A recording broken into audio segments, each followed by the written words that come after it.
আমরা একটু রিসোর্টের আশেপাশে ঘুরতে বের হলাম, আমি আর আমার ওয়াইফ।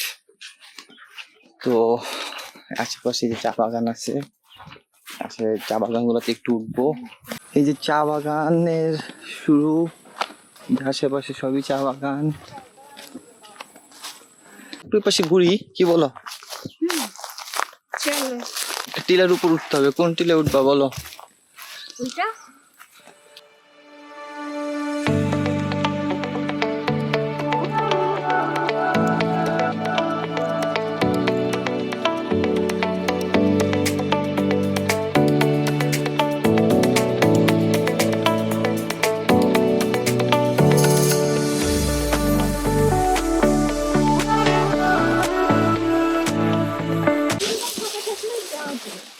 হ্যাঁ, ওইভাবে যাই শ্রমিকরা, বিশেষ করে এই রোড দিয়ে যাই শ্রমিকরা। পুরো দাম নিয়ে তুমি যেতে পারবো না। আসলে এদিক দিয়ে পাহাড়ে যাওয়াটা টাফ হয়ে যাবে আমাদের জন্য। দেখি অন্য কোনো টিলা উঠা যায় কিনা। আর এখান থেকেই যে আমাদের রিসোর্ট পাশেই, এই বাড়িটার পাশেই, দেখি কি অবস্থা দাঁড়ায়। এই দুই চা বাগানের মাঝখানে একটা সুন্দর লেকের মতো জায়গা আছে। সুন্দর এই জায়গায় ঘাটলা করা, চা শ্রমিকরা যাতে গোসল টোসল করতে পারে, এবং শাপলা আছে প্রচুর।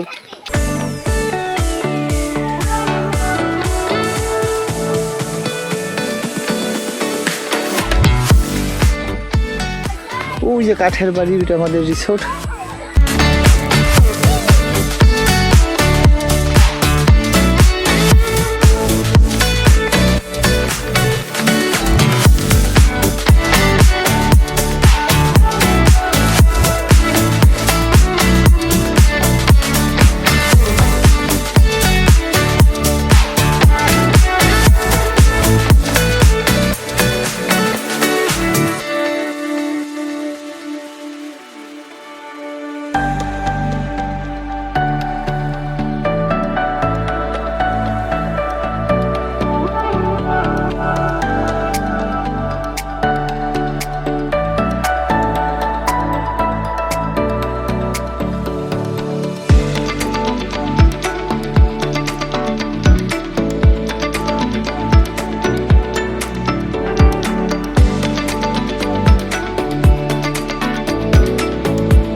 আমরা সানসেট দেখলাম, যদিও ক্যামেরা খুব একটা সুন্দর আসে না, কিন্তু এখান থেকে খুব সুন্দর লাগতেছিল খালি চোখে।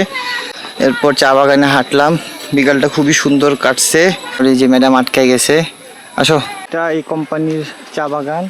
তো আমরা এখন চলে যাচ্ছি রিসোর্টের উদ্দেশ্যে, কারণ আলো কমে আসতেছে এবং সন্ধ্যাও হয়ে গিয়েছে।